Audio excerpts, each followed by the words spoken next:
incredibly tragic series of events. It's a terrible and tragic event. And as your earlier correspondent said, there are, as the news breaks, there are ambiguities about why two unarmed officers were at a firearms incident.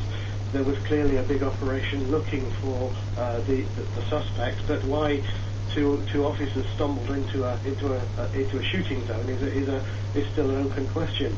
The other issue, of course, is the obligation on police officers. They are servants of the public. They have to be heroic, and they cannot run from an incident. So they may well have been following what they felt was their duty, dangerous though it was.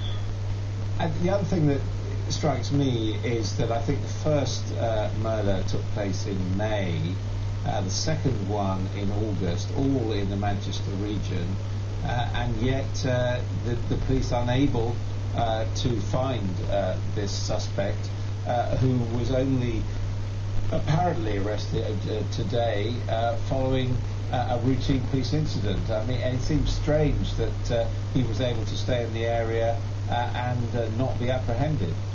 I think that's not unusual. It sounds as if this guy was thoroughly immersed in a criminal subculture.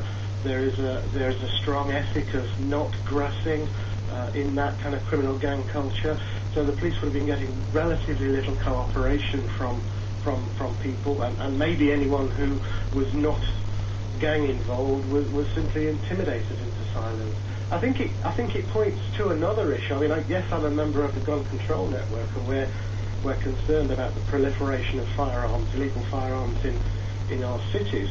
But I've also made a study of police armed responses, and one thing this particularly shows is the different kind of context, the different kind of problems facing policing in a gun culture, which parts of Manchester seem to have become.